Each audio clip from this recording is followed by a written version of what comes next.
What's going on, everybody? Welcome into another episode of HBCU Huddle. I am CJ Hurt. He is Mike Wallace, and it is week 0.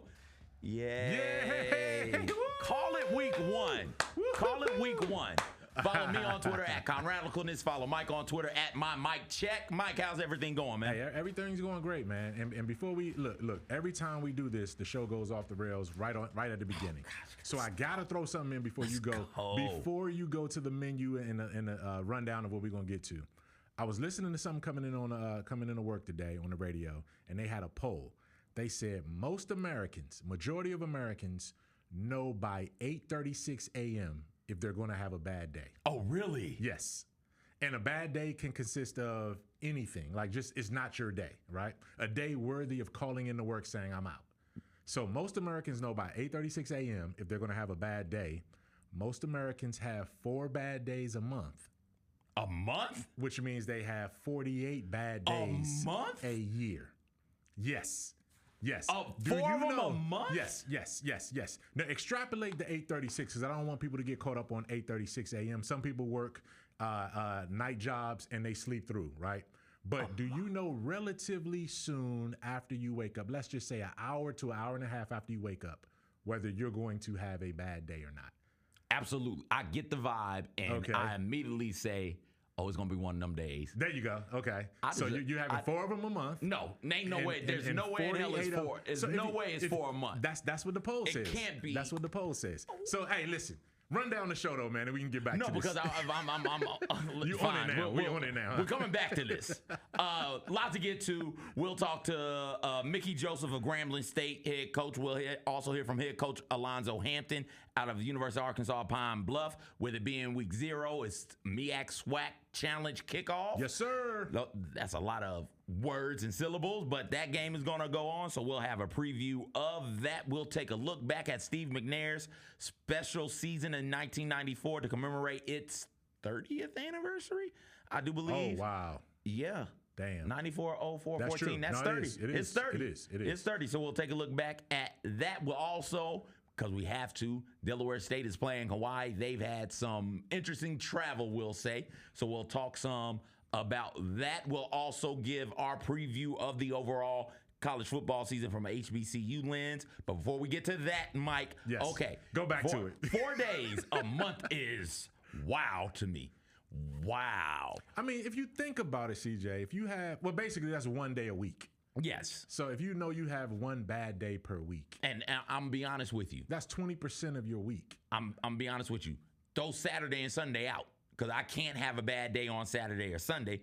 Because so then it's more than 20. It's less than 20% then, yeah. Because it's a 7-day week. Also, I'm thinking of work week. Throw Friday out. Who's having a bad day on a Friday? That's true. One of those Fridays, if you're getting paid bi-weekly, one of those Fridays is payday. I've never known anybody have a bad day on payday. Unless.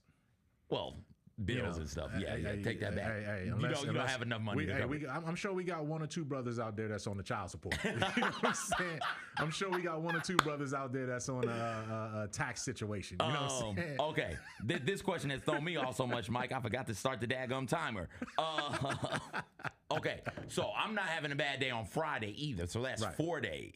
You're not having one on Friday, every other Friday, payday, but Friday in general. Friday in general, I can't because I'm doing work. Eliminate Fridays. Eliminate Friday for me. Eliminate Saturday. Eliminate Sunday. You can have a bad Saturday. I can't. You can have a bad Saturday. A Sunday, yeah. Hopefully you don't have a bad Sunday. So you can eliminate 4 days a month out of that. Well, more than that. All Fridays. Yep. And on months when the 1st and the 15th don't fall on a Friday, that's 2 more. Get rid of that month too. So that's 7. Rid of those days and then too. 4 Sundays. So that's 11 to 12 days. Mike, so you only have 17 other days. Mike, I'm not having 4 bad days a month. And I'm going to be honest, I don't think, while I know, like, oh, this day might be rough. Yeah. The second I realize that, my thought immediately goes to, I deserve a treat. What treat can I get today? And that becomes my focus. So you bring yourself out of the bad moment. Yeah. You know, I'm up at 3:30 in the morning most mornings, 4 o'clock most mornings, and by like 5:15, 5:30, sure. It's like, oh, nothing is going to go right today. Okay. And by 5:35 it is, I deserve a little treat. What can I get me? Can I get me a chili cheese dog? I got Can I get me meat lovers pizza? So you're preemptive when you have that feeling. And so as everything and things go I am correct, just like most Americans are correct. Like everything's going, no matter what I do, it seems like everything is going to be wrong. But in the back of my mind, it's just wait till I get those mozzarella sticks, though. It'll all be worth it. Just you wait. I got you. Just you wait. You can dig yourself out of it pretty quickly. Yep. You don't let a bad day linger. No. You know at 8:36 is coming. You feel it. By 9:36, you're like, okay, I got something to look forward to. Got something to look forward to. Okay. Just get through this. Also, I've been broken. The school I went to, there was a particularly bad day where I had a 5-page paper. We called it a theme paper. Shout out to anybody who's at Montgomery Bell Academy, MBA, school on the hill. Had a thing, and it's a big deal, these theme papers. And you do like 3 or 4 of them a quarter. And it's like, okay, I've got to figure out the last 2 paragraphs of this paper, and it's due today. I'm going to knock that out when I get to school. Mike, we talked about me being lazy and whatnot. I didn't do my math homework. So I'm running around trying to figure out. I was like, yo, I'm confused on these math problems. The reason why I was confused, Mike, was because there was no math homework. We hadn't gotten to that point in the syllabus. It was an actual math exam that I didn't study for. So I have two paragraphs, which basically equates to a page and a half, 2 pages of a paper still needing to be done. I have a math exam I need to study for, and this is all day of. Like, stepped out of the car at 7. This is happening today. It's like, thank goodness I did my Latin homework, and my buddy who I usually converse with about Latin, I don't want to say like I would do the Latin homework and he would copy me, but that was what was going on. He didn't come up to me and study. I was like, yo, you need that Latin homework? He's like, what homework? It's a test. Mike, there were 2 tests that day I was unaware of and a whole paper. Also, this buddy, also in a similar situation to me, broke into the library at like 6:30, jumped down, right? Because you could get into the upstairs part of the library, but to get downstairs, you needed another key. He couldn't break into that door. So he jumped from the 2nd floor down on top of the library bookshelves just so he could access a computer to knock out the rest of his theme paper. It was real in these streets. After Mike, wait a second. After all of that, I had a JV basketball game against Father Ryan, big time rival of ours, and they busted my head open. Like I was leaking on the court. I got fouled, went to shoot the free throw, wiped sweat from my brow, looked down, and it was red. I had blood running down my head. I played JV and varsity. It was the most people I've ever done anything in front of when I had to come back out for varsity. They wrapped my head. I went out there to play varsity. I played a minute and a half. Coach looked at me and said, nope, sit down. You're scared. I was terrified. And after that day, Mike, I was like, okay, I'm done. All right, that was the last bad day. I can't have a worse day than this. I got you. I can't. That's Do you know by 8:36? Do you know by 8:30, 8:45? Like, oh, today's gonna be one of those. It's possible because by that point, all of my 3 kids left in the house should have gone off to school. If one of them is still in the house, probably it's because it's gonna be a bad day, right? So I pretty much know then. I pretty much know by 8:36 if my wife is woke up on the wrong side of the bed or one of us is on the wrong side of the bed. I usually check email and by then I know, okay, what's the first catastrophe we're dealing with. But usually, based on what the poll was and what I heard on the radio coming in this morning was it's usually attributed to, hey, I lost my keys or I got a headache, I'm not feeling well, or something that will force you to say, you know what, I'm gonna mail this one in today. Right. So usually that's what creates the avenue for you having a bad day. But no, man, I thought it was so interesting. Go outside when you average it out, 4 a week, 48 a month. I don't know if I can spend a whole month and a half in bad day purgatory out of a whole year. But hey, that's what the average American, that's what the poll says, most Americans. I'm on the other side of most sometimes. Yeah, me too. But yeah, man, that was an exercise that, got us ready for this show, man. We got a great show coming. We already had a great show. If we stop right there, I think we've helped some people. We've helped some people. Let's look at the previews, Mike, for the upcoming football season, week 0. Why it's called week 0, I'll never know. If you're playing games, it's week 1. Don't get me started. So we decided with week 0 being this week, we'll take a look and we'll preview the college football season from an HBCU lens. Let's start with my picks for SWAC champ, MEAC champ, Black College Football Player of the Year, Black College Football Coach of the Year, surprise team, and number of HBCU playoff teams. We'll get started with the SWAC champ. We've talked about this a time or two, Mike. Alabama State is my pick to be SWAC champ. Body at quarterback, a defense that is special. I think it was special last year, and they're bringing back a lot of talent there. Alabama State is my favorite to win the SWAC. Right. MEAC champ Howard, Gallup Jr., and those running backs up there are special. I think Howard goes back-to-back winning consecutive MEAC conference championships. So that's your Celebration Bowl right there. Black College Football Player of the Year. I like Jaden Byers. I think Virginia Union, they're going to lean on him a ton. We've seen him, what he's been able to do the past, 2 years? Yeah. 2 seasons. I expect more specialness from him and a couple of D2 records to potentially go down. Not just Virginia Union records, but all of Division II records to go down when it's all said and done for a career, thanks to Jada Byers. I will also go Eddie Robinson Jr. as a Black College Football Coach of the Year. Typically, if you are the best football team in the SWAC, and I think that's what Alabama State will be, you get to be the best coach of the year. And I will go surprise team of the year, our Prairie View. I think Prairie View not just wins the SWAC West, I think they do so comfortably and noticeably, whereas they're in a class of their own as it pertains to their peers in this division. Back-to-back, they finished first in the SWAC West back-to-back years, a co-SWAC West champion back-to-back years. They ended up getting to the SWAC championship game last year. I think that they, with the talent that they have and the stable coaching situation that they have, do some pretty impressive things in the SWAC West. And then number of HBCU playoff teams, give me 3. Right. I'll go Virginia Union and Tuskegee, both D2, because I think Tuskegee wins the SEAC. And then I think Tennessee State surprises some people. TSU, the Nashville TSU, not the Houston one. Right, I think they surprise some people, win their conference, and get into the playoffs as well. So those are my preseason predictions. Mike, any thoughts on those? You know what? I like your SWAC champ. We both feel strongly about Alabama State, and we'll see how it lines up on mine. My pick 6 there, but you know, I think Jada Byers is an interesting pick. We know he's probably the most prolific running back in HBCU football right now, right now, in terms of it being his time. You know, I love that, you know, pick for him being the player of the year. I hope he can stay healthy, and I hope that he can put up a lot of numbers so he can be in that discussion for there. You got 3 HBCU teams making the playoffs. That's interesting. I know you and I are going to differ on that number. And you actually put the teams in there. I don't think I put the teams in there, so I give you credit for that. Virginia Union, TU. You know, yeah, Tuskegee. Come on, man, you picking with your heart. I wanted to hear you say it out loud. And you didn't even say it with your chest either. Tuskegee. Mike, Tuskegee. Benedict is down there, coach. I need to see Benedict under a new coach. It's time. See what they can do. Tuskegee was good enough last year. Yeah.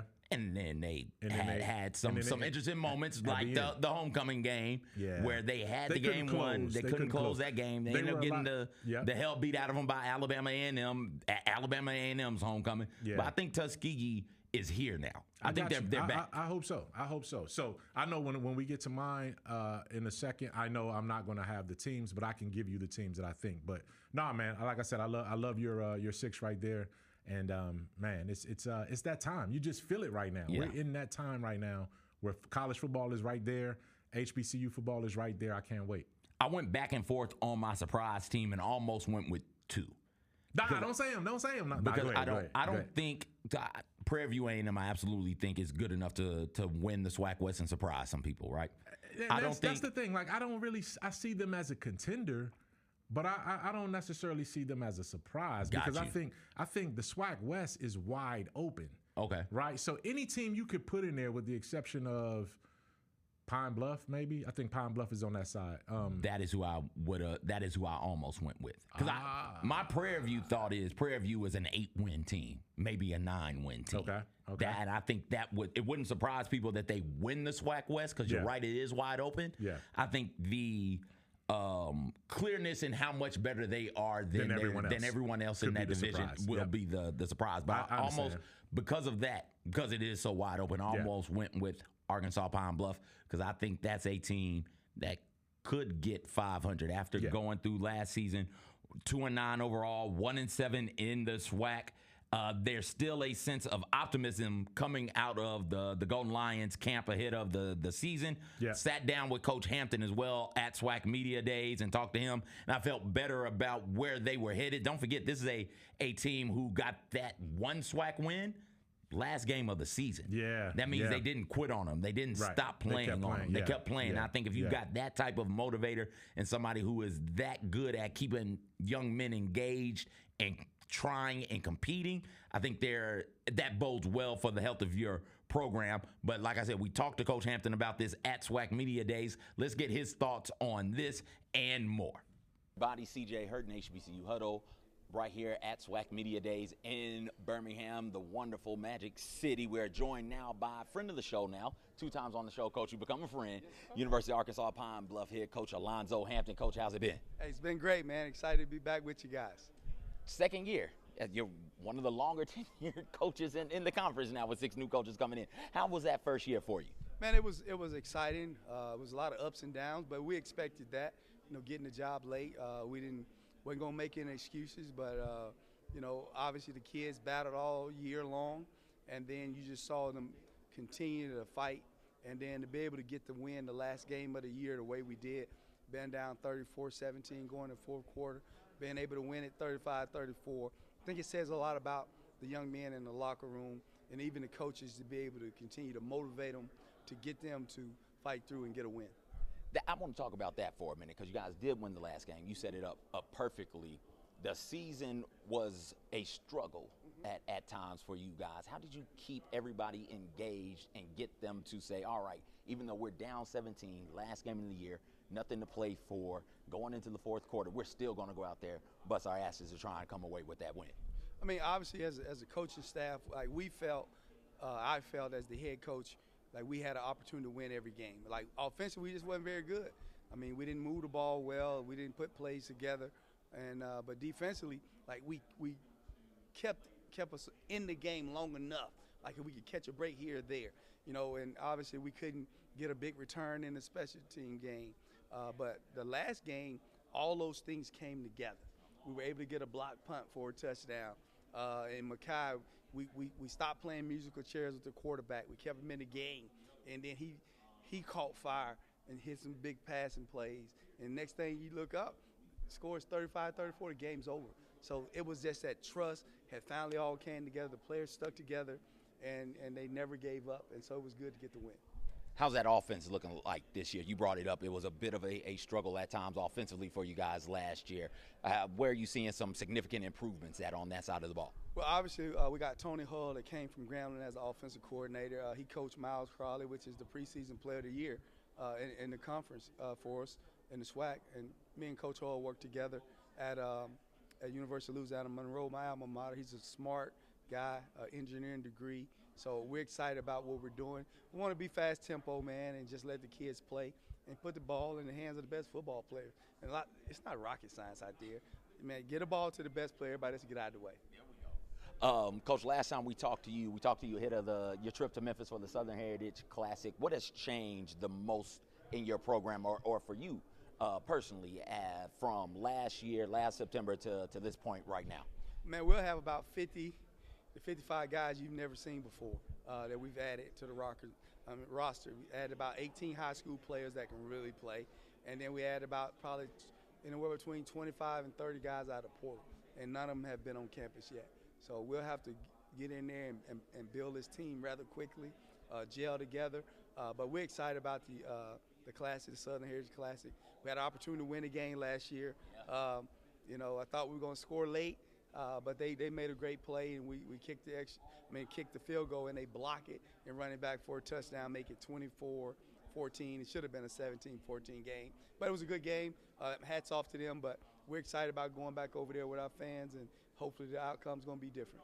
That Southern Heritage Classic, I think, highlights what you were talking about a little bit earlier, where the defense kept you in the game long enough. You had a chance, just one big play here or there. Is that the same thing that we should be expecting in your defense this year? What's that side of the ball looking like for you guys? Yeah, I mean, obviously, it's the second year of defense, so it's not a lot of changes. We know where the challenges are, so we got to do a better job putting our players in better positions at times. But again, how you make your defense better is you have a better offense, and so we don't have to play as many plays on offense. And then we've added some depth on both sides of the ball, O-line, D-line, and then we got some really good players you didn't see last year. So we're excited about that. Coach, what do you do to unwind? You spend most of your time on the football field, coaching, watching film, talking to assistant coaches, recruiting both high school and in the transfer portal. But every now and then you got to relax, don't you? What are you doing to relax? I think anybody tell you my relaxation is going to church on Sundays, and it's kind of give you a refreshing attitude, and just be thankful for what God has blessed you with, and the opportunity to lead young men. And so that's where I get mine from. And then honestly, I just come back, man, and sit on the couch. My people, anybody that's been around me that know me, they'll tell you I ain't gonna do very much. I mean, I don't really like, I love cracking jokes with the players in general, but I'm not a guy that's gonna really do a lot of hanging out. Man, I'm gonna be somewhere off in the corner minding my own business. I got a big couch. My wife decorated the living room, so we got a big couch. I'm trying to find a way to get rid of it so I can get me a recliner, and I'll never leave that damn recliner, Coach, when I get one. Coach, thank you so much for joining us on the Huddle. We'll probably reach out to you again closer to the Southern Heritage Classic and try and talk to you, catch up with you guys at the start of the football season. Well, I appreciate it, man. You guys, give me a call anytime. Keep doing what you're doing, and God bless you. Thank you, Coach Hampton. That's Coach Alonzo Hampton of University of Arkansas Pine Bluff. Hearing him talk about how to keep young men engaged, and I forgot that they were down 17 that last game of the year, and down 17 with one win on the year, no conference wins on the year. For them to still find a way to win that last football game, I think speaks a lot to the values of that program, Mike.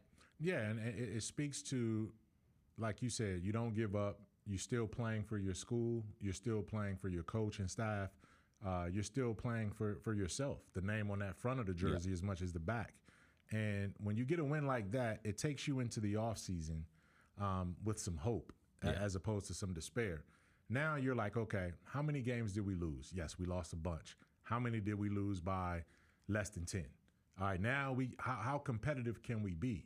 Is it one or two? It makes it easy for Coach Hampton to look at the tape and say, I can pull 2 drives off of each game, 2 drives out of each game, and say, had we done this or that differently on that drive, it could have changed the outcome of the game. And when you start showing your guys evidence of that going into spring practice, and then you build and you recruit, and now you go into, what's going to be, the upcoming season, you feel like you have a chance, right? You feel like you have a chance to get something done. Now, Arkansas Pine Bluff's challenge right now is to come out of that Arkansas game healthy. Yeah, because they got a gauntlet going into the first one. You're going into your in-state sort of rival. It's going to be a big game for Arkansas to try to come out and step on your throats a little bit. You come out of that game healthy to give yourself a chance to compete at your level. That's the number one goal from there. Look forward to seeing them play in the Southern Heritage Classic this year. Last year's game was incredible. That score was 14, maybe. I can't remember what they lost by. End. They had a shot at the end too. But it was a 10-point loss. That's what it was. They had a chance to kick the game tying field goal late. Field goal gets blocked. Tennessee State scoops it, scores it, and runs it back the other way. Mm-hmm. So that's Southern Heritage Classic. That's my jam. That's one of those games that they can look at. Absolutely. Mike, let's look at your predictions. Yes.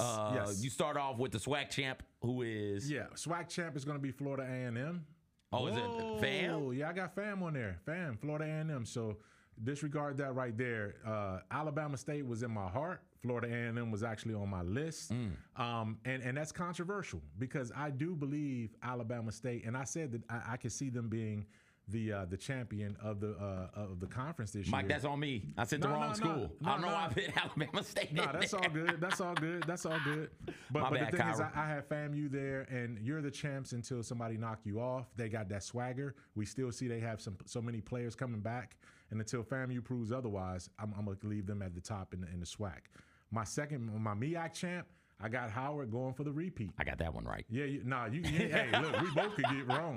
But I just think the way that they got there last year is sustainable because they bring a lot of that running game back, right? They lost a big-time offensive lineman, but they bring their running back trio back. They lost a couple receivers, but they still believe in that passing game and what they can do. And I think they can put that together. If Howard can get some defense, I think they'll be right there as the MEAC champs. HBCU Player of the Year, Tennessee State's Draylon Ellis. I think it's his time. And those aren't my words. Those are Eddie George's words. After 3 years there, Eddie George said after spring practice not even spring practice, the most recent fall camp. Yeah. He said, look, Draylon Ellis, he knows it's his time, it's his team. He knows what he has to do. Now he just has to go out there and do it. He doesn't have to look over his shoulder this year like he did last year. And I think that's going to pay dividends because they believed in this guy. He was the Rookie of the Year in that same OVC conference when he was at Austin Peay. Now he has the chance to put a book in by being the best player in Black College in terms of what he could do at Tennessee State. So I got Draylon Ellis, Olive Branch's own Draylon Ellis out of suburban Memphis as the Black College Player of the Year. Coach of the Year, you and I agree again, Eddie Robinson Jr. Now, he's going to have to play runner-up, according to how I see the SWAC going. But for him to get them right there and have a big-time season, I think you got to give him his flowers this year because they can be consistent. I think he's going to be right there in the discussion from that. The SWAC East is going to come down to the Alabama State FAMU game. Right. It's just going to come down to that. And I can see him winning it, but right now I got FAMU ahead of him. Surprise team, Morgan State. Here we go. Our guy, man, what I'm saying? It's one of those things where we saw, at Bowie State, what's my coach name again? I can't believe it's happening to me again.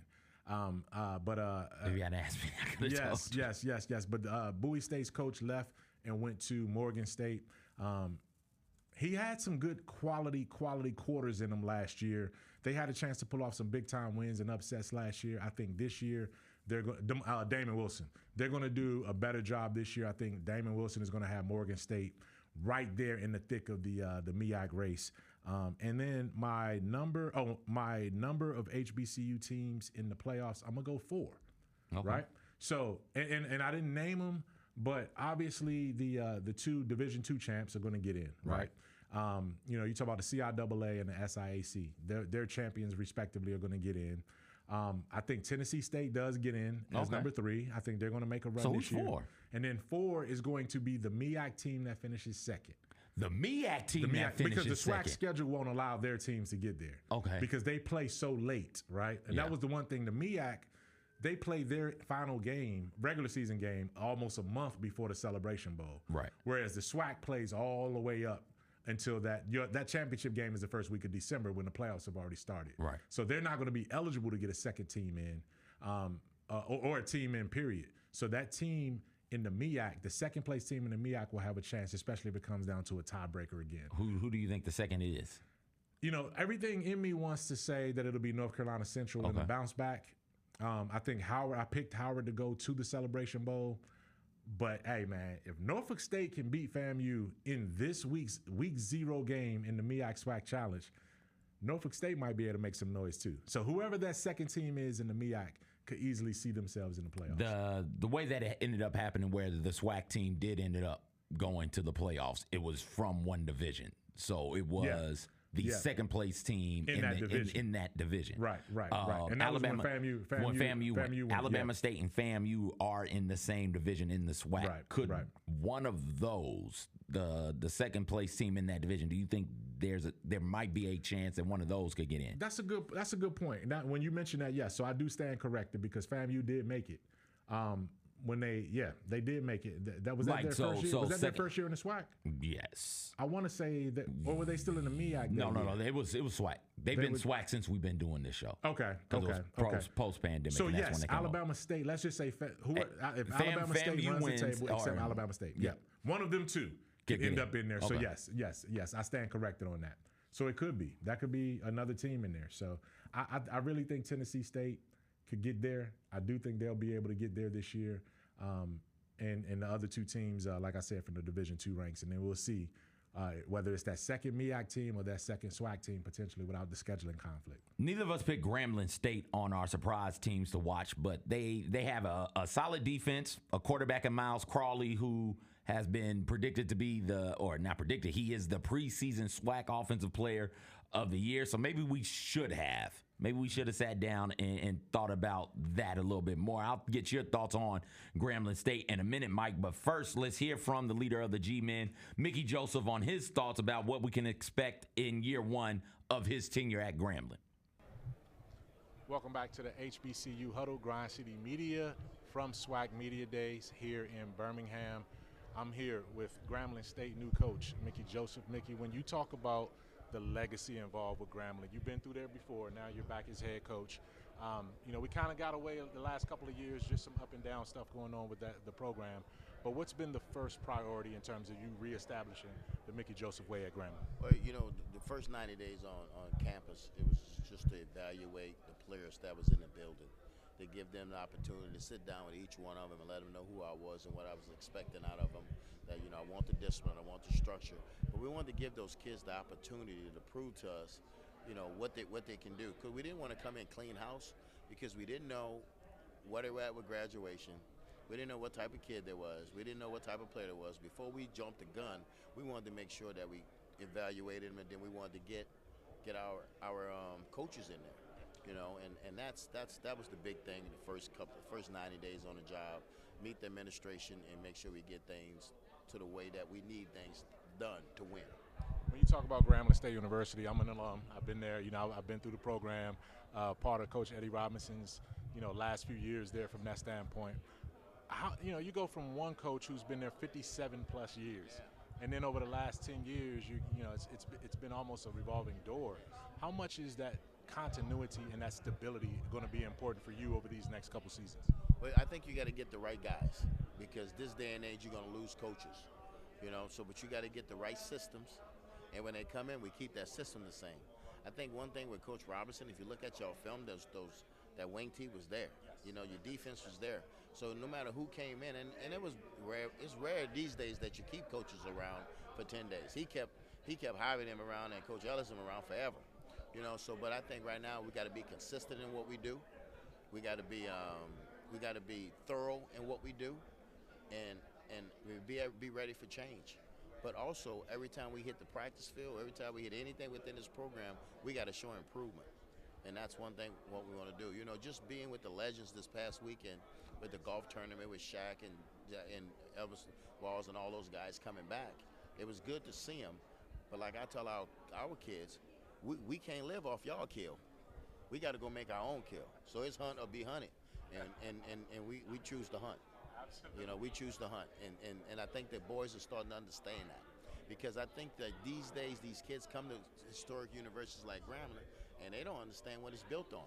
So I've been having more ex-players come around. I have open door policy for ex-players. Of any ex-players out there listening, you don't have to call. You just got to show up, and my door is always open. But you guys are always welcome back, because at the end of the day, that's y'all grounds. And I need my young kids to see that. And I tell them one thing: if one Grambling G-men watch you practice, it's like all of them watching you practice, because they're going to get on the phone and they're going to spread. Before you know it, it's going to be 300-400 of them was at that practice, and they just wasn't there physically. But I want those guys to come back. I want those guys to come back around, because at the end of the day, it's their university, it's their program. I'm just happy to be a part of it, and I'm honored to be their head coach. I'll get you out of here on this. Obviously, you have an all-conference preseason player of the year coming in at quarterback. What was that recruiting pitch like for him, and what do you expect for him to be able to come in and do as he tries to establish himself the same way you're establishing yourself? Well, we never really had to battle anybody. I think if he was going to leave, he would have left. But I think he knew what was coming in the door with bringing Coach Dooley in as the offensive coordinator, with him being a senior and him have already transferred from Alabama State. It was an opportunity to say, hey, Miles, sit here and battle. But I'm going to bring some competition in here for you. And when I bring competition in here, I expect you to go to work. And like I said, I like where Miles is at right now. He's a great kid. He's got a high football IQ. I sent him to some quarterback coach that I know that I trust outside the building. And that guy told me, he said, Mickey, he's a pro. He retains well. He just got to continue to keep working. And I like his leadership skills, because sometimes when you're a quarterback, you got to be a loner. And I think he's understanding that it's okay for you to be by yourself sometimes. You know, because at the end of the day, I don't think you can hang out with him and lead him at the same time. Because I told him, I said, I didn't hang out with my daddy. That's why he was able to lead my family. You know, so he's done a great job. I like where he's at, you know, and eventually I'm going to love where he's at. But he has a whole run to grow. I think he's in a system where he's comfortable in. He's got a lot of leeway in this system about how we want to do things. And he has an open door policy to me. You know, you know, if we're in 2 days and he comes to me and say, hey, Coach Mick, they tired. You know, I got to take that to heart, and I got to do something. And I put him back on the field because I need him to have the you know, just the stability with the players, and that's what he's getting right now. That sounds a lot like the trust factor, the care factor, and the accountability going both ways. That's definitely going to be. He wants to win more than he wants to win that honor, to be the player of the year. He's preseason player of the year, but you ask him, he wants to win. He wants to win, and Dooley always say what's important now, and it's win, and that's what Miles wants to do. Miles wants to win. That's why I love him as a kid. I mean, I love him as a player, but I mean, he wants to win. Absolutely. And as a Graham alum, I want to win. I want to see the program. And you know, we didn't fall too far back because that heritage and that strength and that unity's always been there. I'm wishing the best for you. I'll be out there to see you guys play as well too. Anytime y'all want to come in, all Grambling players, don't care when you play there, you know, my door's open, you know, and you don't have to call, you just got to show up. We're going to be starting practice July 31st, and we're going to be there for the entire month of August. So y'all want you to show up. I want y'all to show up for those games. I want y'all on that hill when those players on the opposite team come down. I'm gonna rope y'all off though, and I want y'all to get at them, you know. But I want everybody, because I think at the end of the day it's about family. It's about you guys. But my team also know that they can't live off y'all kill. They got to go get their own, and that's what they're willing to do right now. No question about it. I'm ready to run through a brick wall for this man right now. So keep it locked on all of our Grind City Media content, especially HBCU Huddle. We'll be in Grambling this season for sure. The invitation is there. Man, Coach, I'm looking forward to it. Thanks a lot for joining us. I appreciate you, baby. I appreciate you. Having the alumni, having the former players back on campus, welcoming them the way that Coach Mickey Joseph is, Mike, what do you think that does for the football players of now? Coach Joseph brought it up time and time again in the interview. You can't live off of the past. You can't live off of what dudes who had this uniform on decades ago did. You have to go out there and do it yourself. But you can find some sort of motivation as a current player in the players of the greats of the past at your program. What does allowing those type of players back into the program, having the access like that to impact these young men's lives, do for the current players? You know, you see two different ways that it goes a lot of times, and you know, the previous coach, Hugh Jackson, didn't get it. He didn't get, you know, hey, how important it is at a school like Grambling and a lot of our HBCUs, frankly, to welcome the legacy and the legendary guys and the voices. I get it. When you come in, you want to come in and establish your fingerprints on the program, and you want to say, let me do this my way first, and then I'll open the door back. But in a lot of times that doesn't work, man. And you know, when you look around and you see, I remember Pete Carroll at USC always welcome back the former USC guys. You would see them on the sidelines. You know, you look at Mike Tomlin, welcome back all the Steelers, right?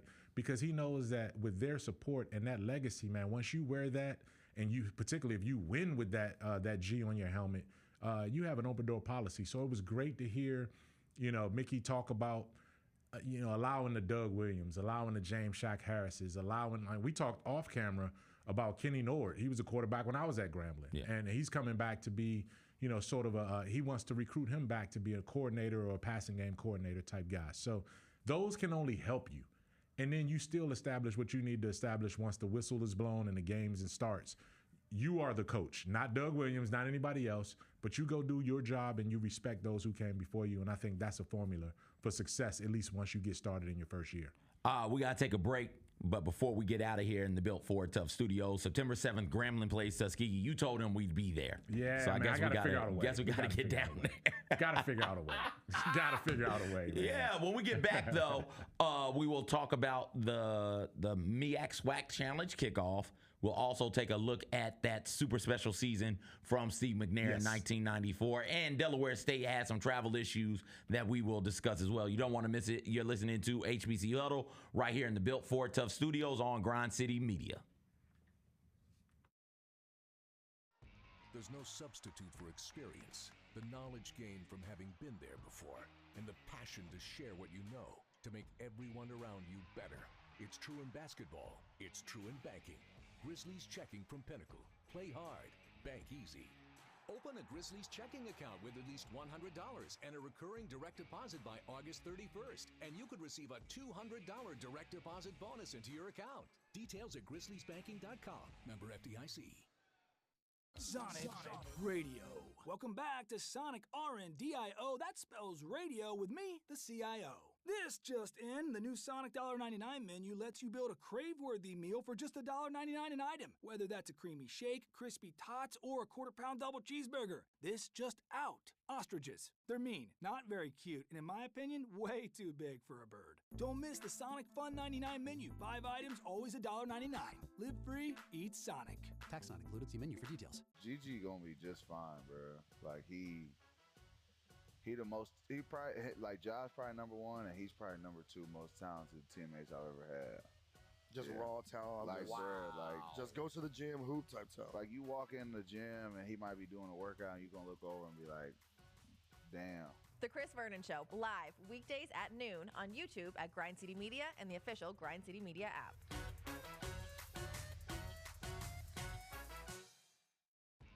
When it's all on the line, you turn to the strong, the stable, the unwavering. To those with a history of raising their performance, to meet the moment. It's true in basketball. It's true in banking. Grizzlies Checking from Pinnacle. Play hard. Bank easy. Open a Grizzlies checking account with at least $100 and a recurring direct deposit by August 31st, and you could receive a $200 direct deposit bonus into your account. Details at grizzliesbanking.com. Member FDIC.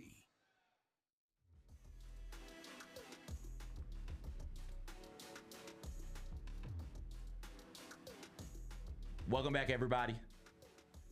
HBCU Huddle, CJ Hurt, Mike Wallace, Kyra downstairs directing Delaware State's finest. We'll talk about the Hornets here in a second. She said today is one of those bad days for her. She said today is one of her bad days. Okay. So she's already had 4 this week, and it's only Wednesday. Week 0 means that it's the MEAC SWAC Challenge Kickoff. Happens every year. This year's teams are Florida A&M and Norfolk State, and because that is the only HBCU on HBCU football game of the week, decided to make it our HBCU Huddle game of the week. And if you look at the tail of the tape, you'll see FAMU's all-time record 594, 340, and 22. Last year's record 9-2 overall, 7-1 in the SWAC. Notable alumni Pam Oliver. For those of you who don't know, she's the sideline reporter, one of the great sideline reporters for the NFL and NBA. Player to watch on the field on the Florida A&M side is Kendall Bowler, defensive back, all SWAC preseason member. I do believe he finished all SWAC last year as well. Over on the other side, Norfolk State, 334, 335, and 14. So a win would move Norfolk State to 500 all time. Last year's record wasn't what they wanted at 3-8 and 1-4 in the SWAC. Notable alum, I did not know this, Tim Reed. That's Tia and Tamara's dad. I can't remember which one it was, but it's he's the dad in the TV show Sister. Tamara, thank you, Kyra. Tamara's dad and sister, and player to watch Jalen Daniel, the South Carolina transfer, gets the start at quarterback because Otto Kuhn is dealing with some issues with the NCAA. He's got a 4-game suspension. So, Mike, with that being said, who do you think wins this contest here? Man, it's a good game. It's an intriguing matchup. You know, I'll be there. Grind City Media and HBCU Huddle will be represented in Atlanta. We'll be obviously doing, promoting our HBCU night as well as our HBCU Huddle, this podcast right here. So if you see a brother with HBCU Huddle gear, stop and say hello, holla at him. And, we're definitely going to have a lot of fun representing in Atlanta on Saturday night. I want Norfolk State to win because I believe in Dawson Odom ever since he was at Southern. He was so good at Southern. So offensively, good. Yes. They were so, and he has not found that success in Norfolk State. And he's on a hot seat, man. Yeah. This is a put up or shut up year for him. I think he finally got the pieces together that he's needed. But beating FAMU is going to be a tall task. So if I had to predict, I'm going to go FAMU 24, Norfolk State 14. And, it's going to be one of those games where both of these teams, this game won't define either one of their seasons. Particularly if you lose, I still think you can regroup and then run, do what you need to do in your conference. But it's going to be a great game, man. It's a great, intriguing matchup, and I'm looking forward to it. There's a chance for this, if you're Norfolk State, to be hey, look at us. We're here. That's it. We're here. Pay us attention type game. We saw North Carolina Central do that in this game 2 years ago against Alcorn State, where Alcorn State is Alcorn State. Coming right off the Celebration Bowl. This is, we hadn't seen Alcorn State because they didn't play in 2020. So 2019, they have been running through the SWAC 3, 4, 5 years. It's the best team clearly in the SWAC, getting the Celebration Bowls. Like, oh, okay, here we go. Here's North Carolina Central. Don't expect much from them. They very rarely do anything important in football. And then you look up and North Carolina State is pushing Alcorn State around in a way that we hadn't seen before. It's like, oh, is North Carolina Central? Like, and that began their run. And that began their 2-year run. Their 2-year run. So if Norfolk State wants to announce themselves, they can do that against FAMU. FAMU, on the other hand, first-year head coach and Coach Coolsey.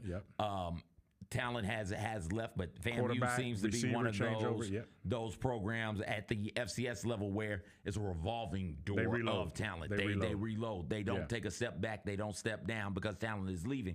They just, hey, next guy in, here we go. We got another star on our hand. This is a chance for them to cement themselves, at least early on in the season, as the clear-cut team to beat in the HBCU ranks. I will go FAMU. Also FAMU in these types of games, they don't just run away with it. Thinking about the celebration bowl, they keep it interesting. It's real close, and I feel like Orange Blossom was unnecessarily close until right around the end as well. I will go FAMU 27, Norfolk State 21. Okay. I'll go 27, yours is a little 21. bit closer than mine. You know what I mean? Yeah. Mine is a 2-possession game. Yours is a 1. Yeah. And I would hope that it's close like that. So, we'll definitely see. Last time we were there at that game, it was Jackson State playing, and they went on out there and beat South Carolina State in what became the beginning of the final year for Coach Buddy Pugh. Yeah. That was also the game infamously, and you look back on it now, you're like, wow. But Sean P. Diddy Combs came and gave $1 million that game to Jackson State and hung out with their band. And, man, oh, wow, how times have changed since then, right? But Jackson State didn't get that meal back, though. I can tell you that. Cash that check, man. I hope they cashed it. Yeah. It was like, we would give it back, but we spent the money. It's already gone. We spent the money. It's already gone. We got one more HBCU in action in week 0, which should be called week 1. It's Delaware State. They're taking on Hawaii. The Hornets are looking to pull off the biggest opener upset in college football since 2017 when Howard upset UNLV, who at the time was a 40-point favorite. Yep. Kalen Newton, Cam's little brother, was a quarterback in freshman year that year. Yep. After that game, I was like, oh, there's nothing Howard can't do. And then Howard just fell flat on their faces after that. I do believe Hawaii is a 38.5-point favorite, which means for those of you who aren't gambling literate, no shame in that. If Hawaii is favored by 38.5 or minus the 38.5, Vegas thinks they'll win by more than 38.5 points. So if you bet Hawaii to cover the spread, that means you think Hawaii is going to beat Delaware State by 39. If you bet on Delaware State to cover the spread, you're not betting on them to win necessarily. You're merely saying, I don't think they're going to lose by 38 points. Now, listen, this is their first time playing an HBCU, Hawaii, since 1979 when they played Prairie View A&M. First ever meeting between the two teams, which makes a bunch of sense. One is on the East Coast, the other one is Hawaii. Like, we're not traveling out there from an FCS standpoint to play a whole lot of football games. Going back to the spread, if you think that Hawaii is going to cover the 38.5, you're probably leaning on the fact that, hey, Delaware State has had some travel issues. Delaware State, so here's best I understand it. Delaware State was going to take a direct flight from New York to Hawaii, 10.5-hour flight. Long time to be on a plane, but it's a direct flight. You don't have to do all that starting and stopping. They're going to do that Tuesday. They're going to get there Tuesday, rest up. Wednesday was going to be a sightseeing day because you can't go all the way to hell to Hawaii and not look at the sights and kick it on the beach. So you're going to do that, and then you're going to practice Thursday and Friday, play the game on Saturday. That was the plan. But Mike, Their buses didn't show up on time to pick them up. So you would say, all right, well, this is Delaware. It's Delaware State. D.C. is closer. Philly is closer. Those are major airports. Fly out of one of those. Well, they didn't have direct flights. So that's what Delaware State wanted. Delaware State wanted to fly direct. They didn't want to stop. Well, the buses came late. Yeah. And so now they are... All three of them. Oh, gosh. Not one bus, not two. All of the three buses of them. because of a scheduling snafu on the bus standpoint, bus company. So they ended up dropping. They ended up dropping a statement apologizing for their misdeeds, and it's the Wirtz company in a statement. In a statement from Wirtz Motor Coaches, they said, quote, today, August 20th, 2024, an internal scheduling malfunction in our reservation system led to a delay in picking up the Delaware State University football team for their flight to Honolulu, Hawaii from JFK Airport. As a result, the team missed their scheduled flight. We deeply regret the disruption this caused the team's travel plans. Wirtz Motor Coaches values the strong relationship we have built with Delaware State University and are committed to rectifying this issue. We have taken immediate steps to address and correct the malfunction to prevent such incidents in the future. We sincerely apologize to Delaware State University and the Delaware State University football team for this oversight and appreciate their understanding as we work to ensure a smoother experience going forward. Sincerely, I guess my man's name is Claude Alvarez, the president of Wirtz Motor Coaches. So this wasn't on Delaware State. I saw this story immediately. I feel like this is a safe space. I can tell the family this. Immediately, I thought, what is Delaware State doing? Like, how did y'all miss the buses? I thought this was a mistake on the great University of Delaware State, and it wasn't. It was on the daggum bus company. Yeah. You remember, and look, somewhere in this story, Kyra had something to do with it. Kyra had something to do with it. This is why today is a bad day for That's Kyra. What I'm saying. I don't know how, where, when, and why, but somewhere Kyra's fingerprints are all over this as a Delaware State proud alum. Remember a couple years ago, FAMU was in a similar situation, and the buses never showed up to campus to take them to a game, to the airport. So they had to catch the city buses. They ran some Tallahassee city buses on the campus that rolled them to the airport from that situation. So this isn't the first time. This is just one of the challenges, Delaware man. State has had issues with buses before, and it's one of the challenges when you're limited with budget, but this one is inevitable because no matter where you're flying out of, you need motor coaches to come get you. Yeah. So, that's something that was beyond their control. Hopefully this can be something that's rectified. And what I wonder is all of those flights now have to be paid for. The extra day in hotel now has to be paid for. I wonder if Wirtz picked up the tab on that one. Yeah, I mean, that's as well. Yeah, that's amazing, man. Yeah, that's a story right there. So that explains. So Kyra gets an extra bad day this week. Right? Yes. So she met her quota of 4, and it's only Wednesday. Yep. So we'll offset one of them. So now she's on the 3. She's down to three bad days this week. Absolutely. It's time for our Culture Maker segment.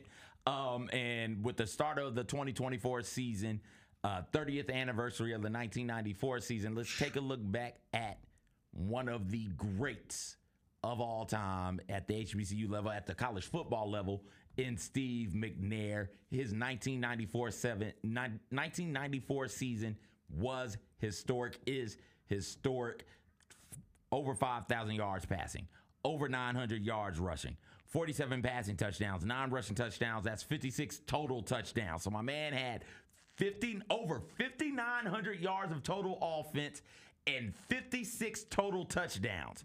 There are entire team offenses at that time who didn't put up those numbers. Their entire offense averaged 571 total yards a game.